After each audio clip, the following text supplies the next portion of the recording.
उस संसार रूपी वृक्ष की तीनों गुण रूप जल से बड़ी हुई एवं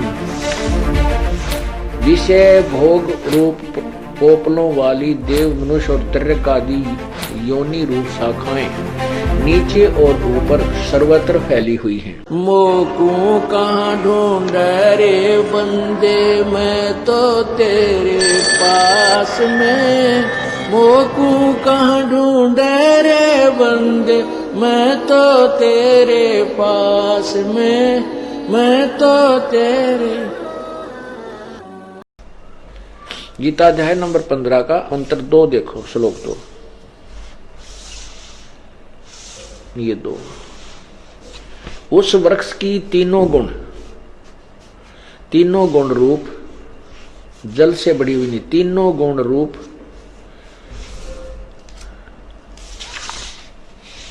बड़ी हुई विषय भोग रूप कोपल विषय पर वाला शाखा है। यानी तीनों गुण रूपी विषय विकारों रूपी ये शाखा है। रजगुण ब्रह्मा, सदगुण विष्णु, तमगुण शिव। वास्तविक अर्थ ये है, इन्होंने लिखा है, इन्हीं पहले इनका लिखा हुआ सुनाता हूं। उस संसार रूपी वृक्ष की तीनों गुण रूप जल से बड़ी हुई एवं विषय भोग रूप कोपलों वाली देव मनुष्य और तर्क आदि योनि रूप शाखाएं नीचे और ऊपर सर्वत्र फैली हुई हैं। मनुष्य लोक में कर्मों के अनुसार बांधने वाली अहमता, ममता और वासना रूप जड़ें भी नीचे और ऊपर सभी लोकों में व्याप्त हो रही हैं। ये अनुवाद इन्होंने यहाँ बहुत कुछ घुमा फिरा कर किया है।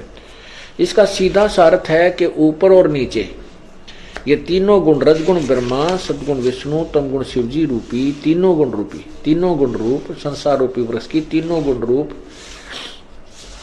ये फैली हुई बड़ी हुई विषय पर वाला विकारों से युक्त ये तीनों गुण वाले याली शाखा हैं। और नीचे और ऊपर सर्वत्र नहीं है, ऊर्ध्व माने ऊपर, अधः माने नीचे, प्रसरता माने फैली हुई है, सर्वत्र नहीं।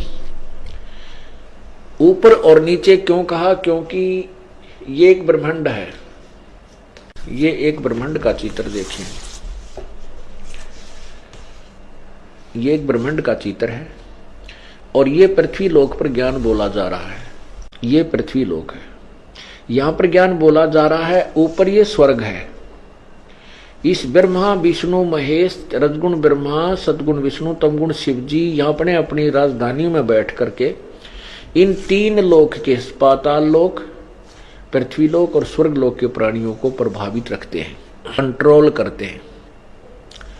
तो यहां बोला जा रहा है ऊपर और नीचे, बस सर्वत्र नहीं। ये तो बहुत अक्षेत्र शेष रहता, बहुत बड़ा ये ब्रह्मलोक है जहां पर इन ब्रह्मा विष्णु महेश की कोई सतिथि अस्तित्व नहीं है, इनका कोई वहां प्रभुता नहीं है। यहां तो ये काल स्वयं ही तीन रूप धारण करके इस अन्य क्षेत्र सबको कंट्रोल करता है। तो यहां ऊपर स्वर्ग में और नीचे पाताल में फैली हुई, सर्वत्र नहीं। क्योंकि गीता जी के अनुवादकर्ताओं का दृष्टिकोण श्री कृष्ण उर्फ विष्णु पर रहा। उन्हीं को सर्वशक्तिमान, सृष्टि रचनहार, अजर अमर अविनाशी मान करके श्री कृष्ण से द्वारा ही ये ज्ञान बोला गया, उन लोगों ने जाना और उन्हीं को सुप्रीम पावर मान करके गीता जी के ज्ञान का अर्थों में अज्ञान कर डाला, अनर्थ कर डाला। अब तीन गुण, रजगुण ब्रह्मा, सदगुण विष्णु, तमगुण शिवजी हैं। अब ये थोड़ा सा प्रमाणित करना पड़ेगा, क्योंकि ये एक ऐसा जटिल ज्ञान बना दिया इन अज्ञानी संतों ऋषियों ने कि अब आंखों देखकर ही माना जा सकता है।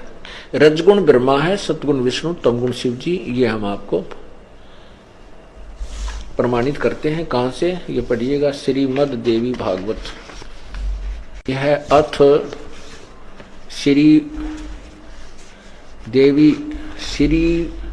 अथ देवी भागवतम भाषा टीकम सहमातम, खेमराज श्री कृष्ण चंद्र दास प्रकाशन, बंबई 4। इसके तीसरे स्कंद में ये देखिएगा, अत श्री मद देवी भागवते भाषा टीका युक्ते तृतीय स्कंध प्रारंभते। ये तीसरा स्कंद प्रारंभ होता है। यहां देखिएगा अध्याय 5 में भाषा टीका तृतीय अध्याय तृतीय स्कंध है, अध्याय 5। इसमें अध्याय 5 में और श्लोक नंबर 7 में देखना, 8 में 7वां समाप्त हुआ। भगवान शंकर जी स्वयं स्वीकार कर रहे हैं, हे माता, दुर्गा से कह रहे हैं, हे माता, यदि हमारे ऊपर सदा आप दयायुक्त हो तो हमको तमोगुण किस प्रकार प्रदान किया है? ब्रह्मा रजोगुण और हरि सतोगुण।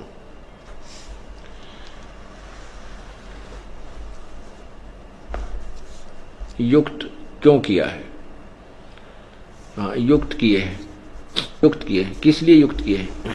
हे माता, यदि हमारे ऊपर सदा आप दयायुक्त हो तो हमको तमोगुण में किस प्रकार प्रदान किया है? ब्रह्मा रजोगुण और हरि सतोगुण युक्त किए हैं। अब ये संस्कार देखो, ये सातवां समाप्त हुआ, 8वां यहां से। यदि दाधर्मना न सदाम्बिके कथम है विहिता च तमोगुण है। मुझे तमोगुण किस प्रकार बनाया है माता? कमल जय यानी कमल से उत्पन्न होने वाले ब्रह्मा को रजोगुण संभाव सुहिता किमो सतोगुण हरि, और इस विष्णु को आपने सतोगुण क्यों बनाया? इति सिद्धम रजगुण ब्रह्मा है, सतगुण विष्णु, तमगुण शिव जी। अब ये देखिएगा, गीता प्रेस गोरखपुर से प्रकाशित, इसमें प्रमाणित करते हैं। श्रीमद देवी भागवत, सचित्र मोटा टाइप, संपादक हनुमान प्रसाद पोदार, चिमन लाल गोस्वामी। और इसके प्रकाशक कहां से हैं? प्रकाशक में मुद्रक है गीता प्रेस गोरखपुर, गोविंद भवन कार्यालय, कोलकाता का संस्थान। ये इनके फोन नंबर हैं। इसके तीसरे स्कंद में और उसी 5वें अध्याय में अर्थात 123 पृष्ठ पर देखिएगा, विष्णु जी कह रहे हैं कि हम नाशवान हैं, अविनाशी नहीं है। ये प्रश्न नंबर 123 और तीसरा स्कंद।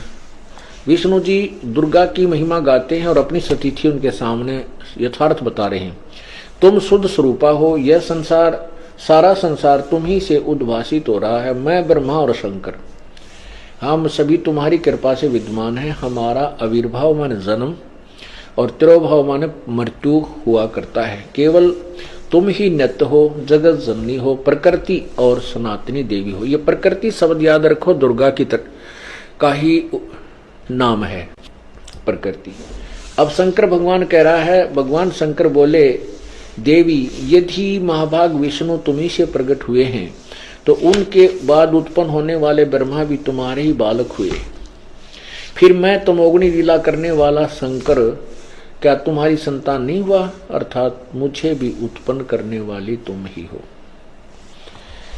आगे इसी में नीचे देखो 123 पृष्ठ पे, इस संसार की सृष्टि, सतिथि और संहार करने में तुम्हारे गुण सदा समर्थ हैं। इन्हीं तीनों गुणों से उत्पन्न हम ब्रह्मा, विष्णु और शंकर नियमानुसार कार्य में तत्पर रहते हैं। ये सिद्ध हुआ कि एक तो प्रकृति दुर्गा को कहते हैं, दूसरा सिद्ध हुआ ब्रह्मा विष्णु महेश नाशवान है, अजर अमर नहीं है। तीसरा ये सिद्ध हुआ कि दुर्गा के बेटे हैं, दुर्गा से उत्पन्न हुए हैं। अब इस पवित्र गीता जी को आप अच्छी तरह समझ सकोगे, क्योंकि गीता जी बहुत ही सारांश है चारों वेदों का, और ये कोड वर्डों में है ज्यादातर। यजुर्वेद अध्याय नंबर 19 के मंत्र 25 में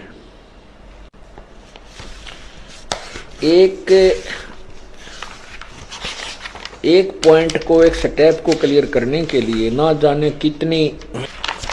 कितने प्रमाणों की आवश्यकता पड़ती है। अब आपको ये बताते हैं कि वेदों में भी प्रमाण किया हुआ है कि जो संत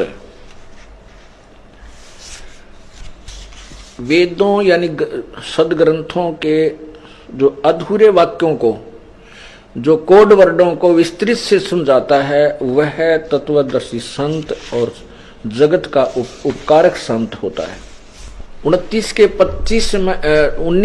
25 मंत्र में लिखा है यजुर्वेद में कि जो संत आधे कोड वर्डों में जो एक अक्षर जो होते हैं, अक्षर छोटे छोटे, उनको विस्तार से समझाता है, वह वेदवित है, वो संसार का उपकारक संत होता है।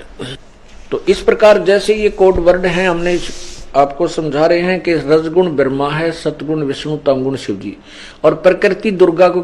गीता जी में कोड वर्ड ज्यादा हैं। अभी अध्याय नंबर 14 के मंत्र 3, 4, 5 में ये स्पष्ट हो जाता है कि रजगुण ब्रह्मा, सतगुण विष्णु, तमगुण शिव जी ये प्रकृति यानी दुर्गा से उत्पन्न हुए हैं। और यही पुराण बता रहे हैं, यही गीता जी प्रत्यक्ष कर रही है, स्पष्ट कर रही है। अध्याय नंबर 14 का ये देखिए, अध्याय नंबर 14 और ये देखिएगा मंत्र नंबर 3, 3, 4, 5 आपको सुनाते हैं। हे अर्जुन, मेरी महत ब्रह्म रूप मूल प्रकृति सभी संपूर्ण भूतों यानी प्राणियों की योनि अर्थात गर्भाधान स्थान है, और मैं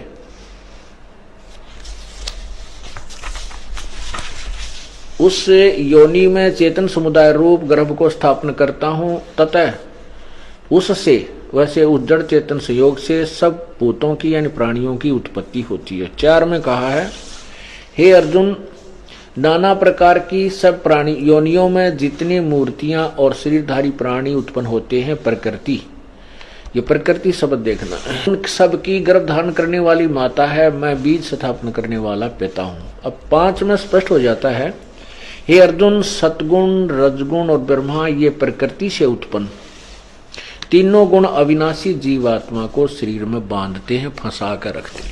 अब हम अपने उसी पॉइंट पर आते हैं जहां से हमने प्रारंभ किया कि रजगुण ब्रह्मा है, सतगुण विष्णु, तमगुण शिव जी। और गीता जी अध्याय नंबर 15 के अब श्लोक नंबर 2 को फिर देखिए। अध्याय नंबर 15 का अब ये दूसरा श्लोक ठीक समझ में आ जाएगा। उस संसार रूपी वृक्ष की तीनों गुण रूप रजगुण ब्रह्मा, सतगुण विष्णु, तमगुण शिव जी जल से बड़ी हुई, अर्थात ये फैली हुई, बढ़ी हुई विषय पर वाला, क्योंकि रजगुण ब्रह्मा, सतगुण विष्णु, तमगुण, रजगुण सतगुण तमगुण ये विषय विकार ही हैं। यही हमें यहाँ पर उलझा के रखते हैं। विषय भोग रूप कोपलों वाली देव, मनुष्य और त्रिकादि, ये नहीं है अर्थ। इसका सीधा सा ये है कि विषय विकारों वाली ये शाखाएं संसार रूपी वृक्ष की नीचे और ऊपर फैली हुई हैं, जो मनुष्य लोक में जीवों को कर्मानुसार बांधने की मुख्य कारण है और ऊपर और नीचे व्याप्त है। बस इतना सा अर्थ है इस दूसरे 15वें अध्याय के दूसरे श्लोक का।